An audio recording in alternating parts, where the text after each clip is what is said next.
Se dice que la palabra hebrea berit, traducido al español, se traduce como pacto, se traduce como convenio o acuerdo. Cuando se lo revisa en el idioma griego, pues está como diateque, y ese diateque significa también testamento, decreto, convenio o pacto.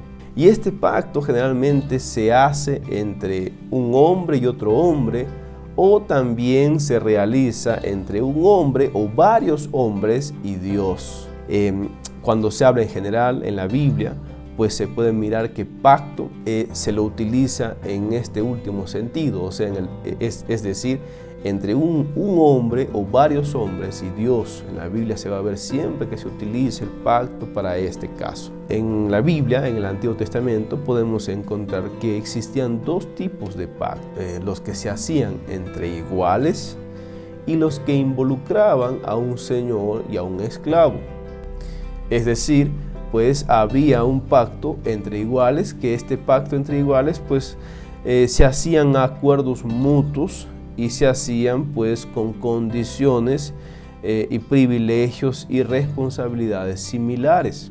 Y en un pacto entre un señor y un esclavo, o entre un superior y un inferior, pues el señor o el conquistador especificaba las condiciones, los privilegios y las responsabilidades que compendían a ambos pactantes, y el esclavo o la nación subyugada en este caso, o esclavizada para que se pueda entender mejor, se sometía a las condiciones que les eran impuestas. O sea, podemos mirar dos tipos de pacto. Un pacto que se daba entre personas iguales, no había un superior ni un inferior, eran iguales, y pues el pacto se daba en condiciones similares. No, los dos pactaban y eran cosas que tenían que cumplir, pero en igualdad. Ahora, cuando se hacía un pacto entre un superior y un inferior, el que ponía las reglas era la persona superior.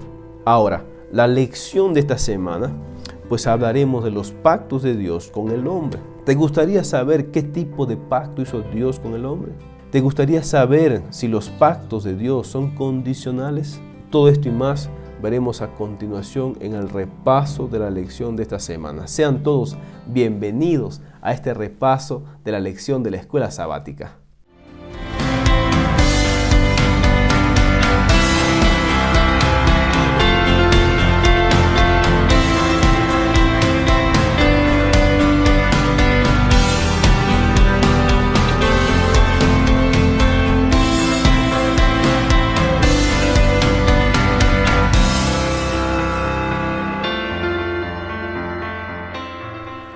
Estamos en la lección número 2. Esta lección lleva por título Los pactos de Dios con nosotros.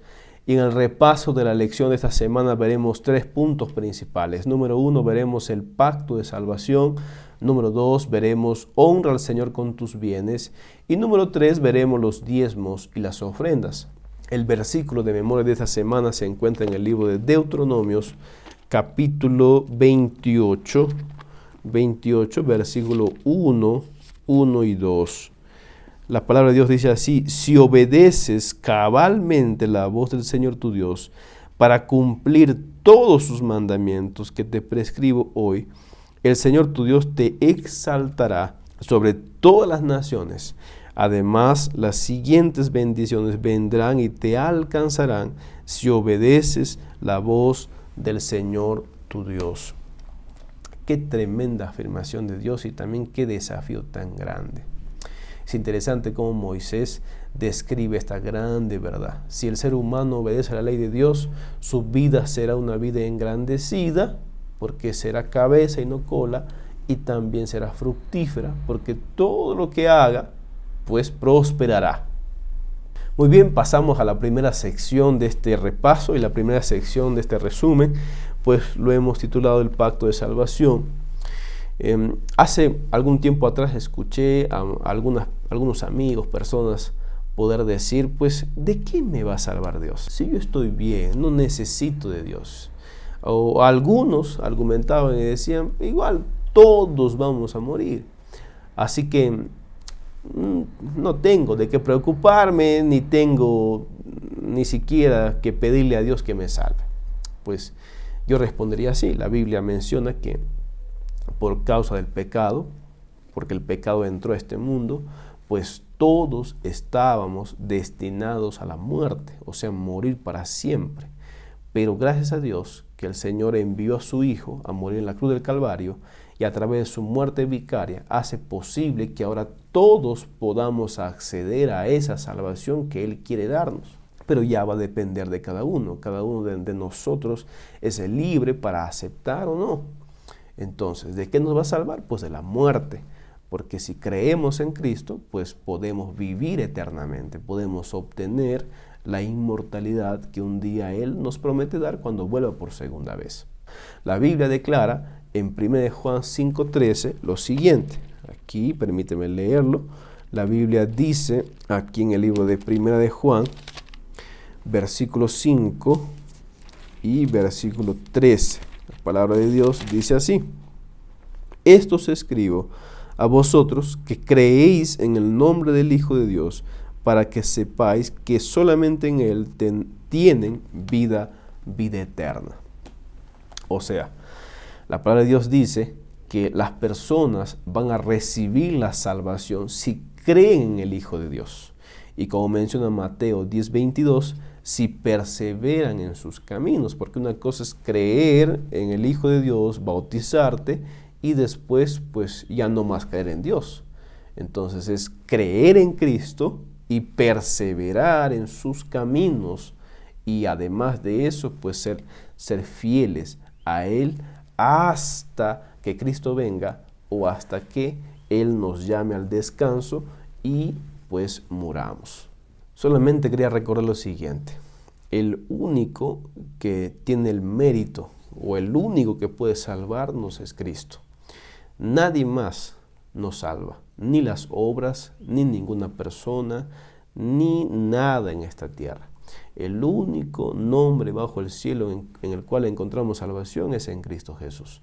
Debemos creer solamente en Él, tener fe en lo que hizo, aceptarlo como nuestro Señor y pues comenzar a amarlo, a vivir una vida de comunión con Él para que nos ayude a vivir y a obedecer lo que su santa ley nos dice. Ahora bien, Deuteronomio 28, del 1 al 14, nos repite una frase. La palabra de Dios nos repite una frase. Dice: si obedeces cabalmente a la ley de Dios, entonces tendrás esto. Y se repite. Cuando revisamos el idioma hebreo, pues nos vamos a dar cuenta de que en hebreo, cuando una palabra se repite varias veces, es porque está haciendo énfasis en algo. Claro, hoy en día nosotros tenemos negrita, tenemos cursiva, tenemos comillas. Pues en el idioma hebreo no había eso. Entonces el escritor, el rabino, el escriba, el que escribía el libro, pues para que sea énfasis, para que esté en negrita en nuestro idioma, pues tenía que repetirlo varias veces, porque eso era lo que quería resaltar.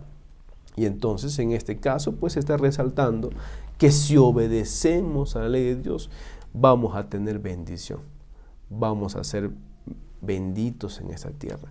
¿Y de qué bendiciones habla el libro de Deuteronomios?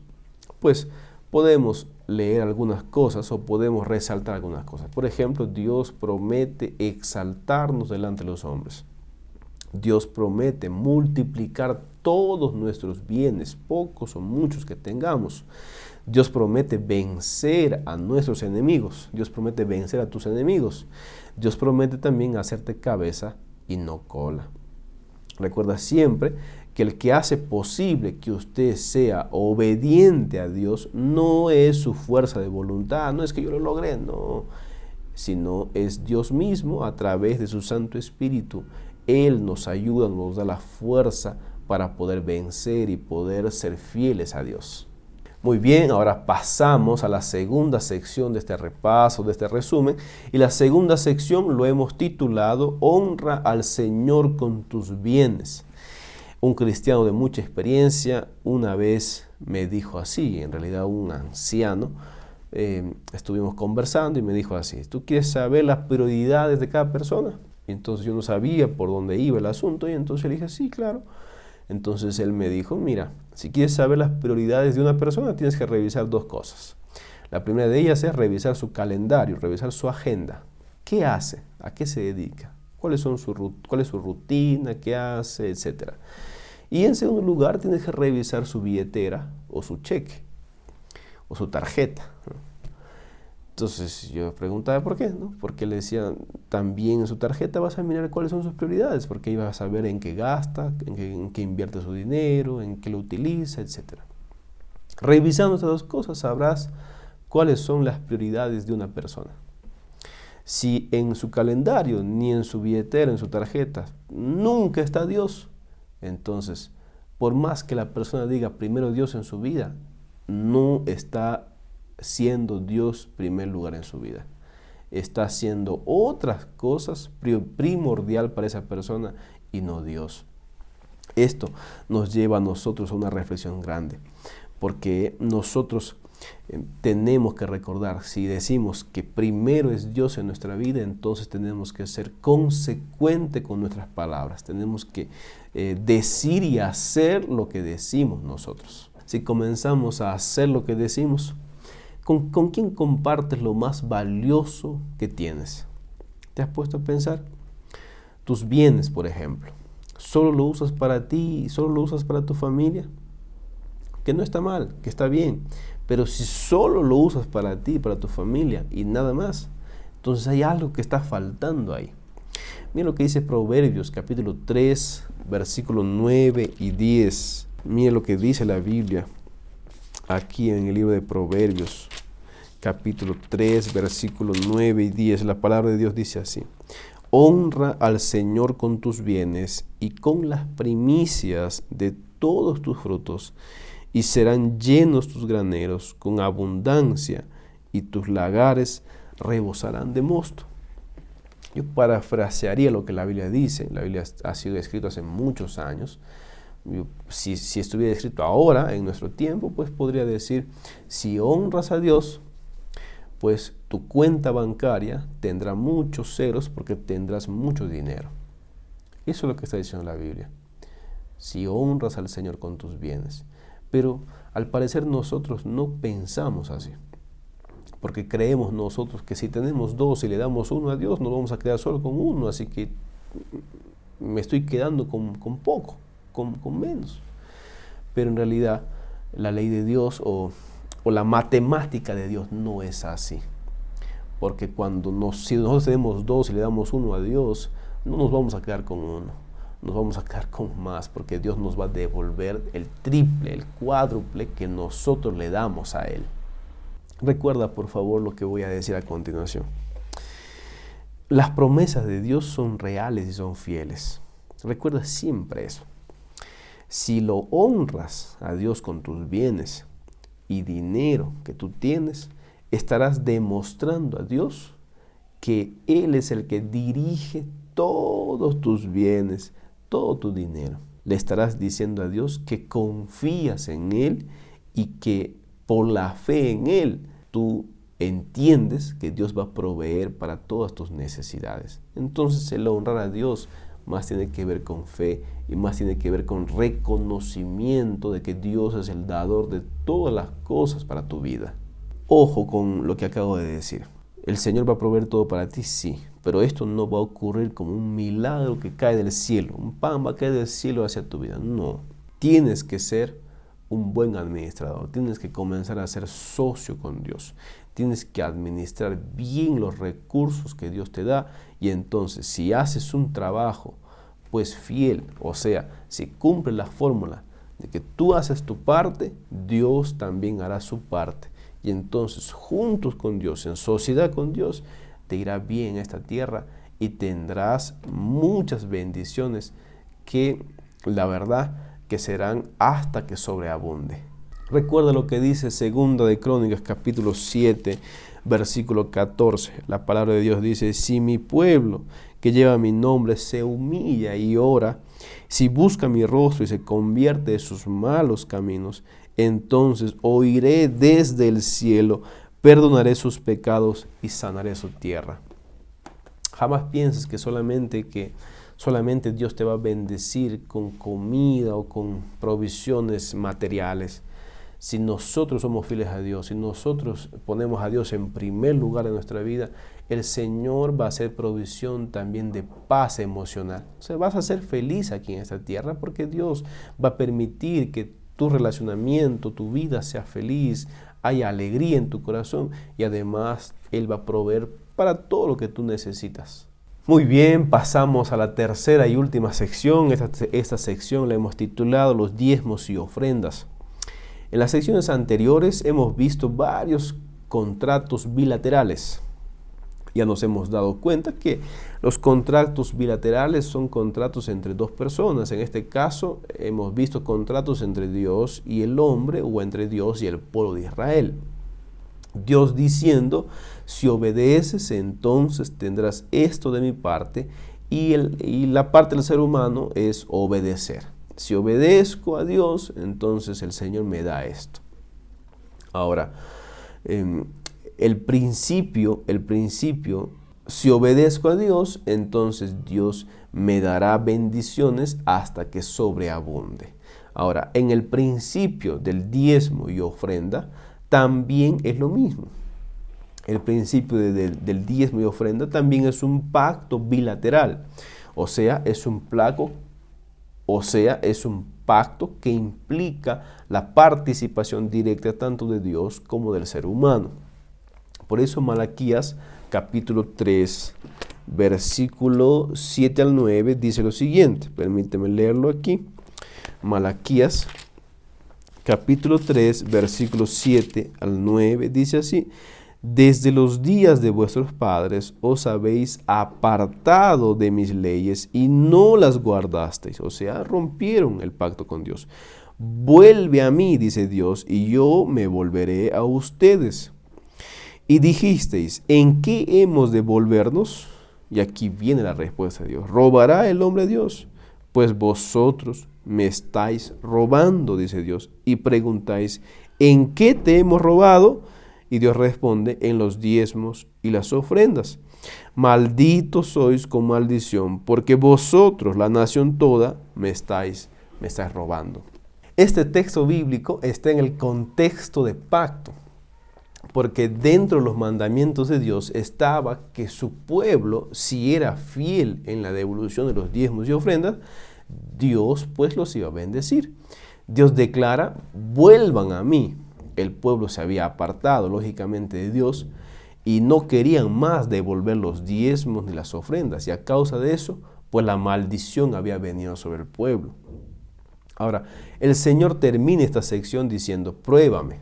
El Señor dice, pruébame. O sea, Dios dice, si nosotros somos fieles en el 10% de nuestros ingresos que le pertenecen a Dios, que deberíamos darle a Dios, y también somos fieles en una ofrenda significativa, Dios va a derramar bendiciones del cielo hasta que sobreabunde. Y por eso Dios dice, pruébame, porque Dios quiere que nosotros experimentemos lo que significa dar con amor, con alegría, con regocijo para Él. Muchas personas hoy en día dicen, no, los pastores piden el diezmo, el pastor pide esto porque quiere tener esto y lo otro. Yo quisiera decir así, si algún pastor te pide el diezmo para él, para su sustento, pues jamás le des. Porque el diezmo deberíamos llevarlo al alfolí de la iglesia, y el diezmo es para sustentar la causa de Dios. Y el diezmo no lo damos porque queremos que esto se haga. No. El diezmo cada cristiano debería devolverlo porque es un mandato directo de Dios. Dios es el que pide esto. Y alguien podría preguntar, ¿y para qué lo pide Dios si Dios es el dueño de todo, como ya dijo usted? Dios lo pide porque Dios sabe que es la única forma de reconocerlo a Él como Dios creador y dador de todo lo que existe. Es la única forma de que usted quite el egoísmo y el orgullo de su vida y usted aprenda a depender de Dios y sea agradecido por todo lo que Dios te da en esta vida.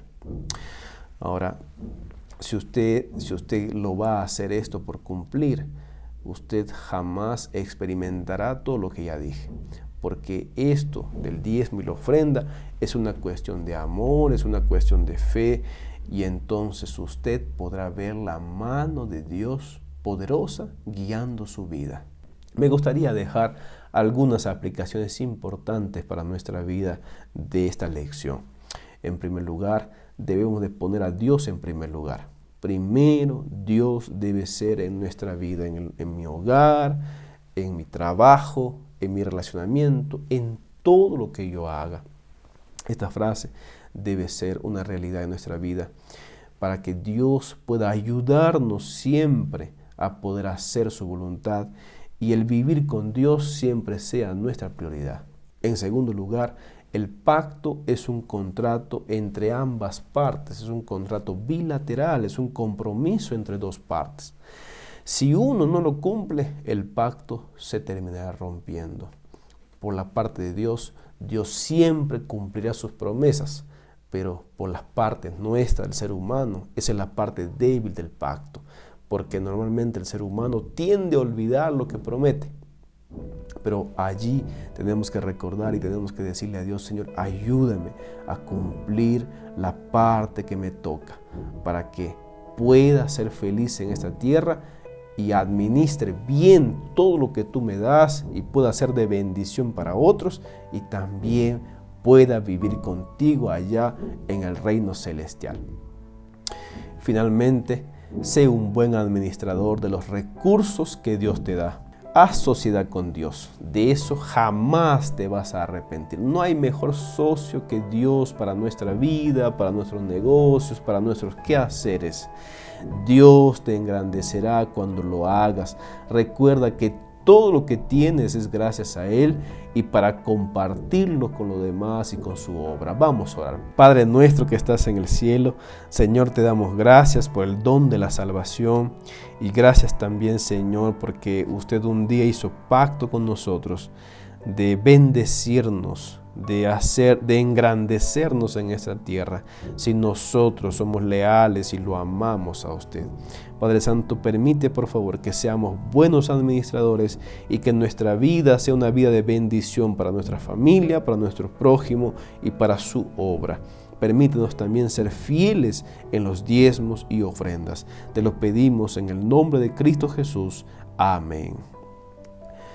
Amén. Hemos terminado también este repaso, este segundo repaso de la lección. Así que quiero invitarte una vez más a que te puedas suscribir al canal y compartir este video con otros y dejar tu comentario en la parte final, en la parte de abajo de este video. Que Dios te bendiga. Hasta la próxima.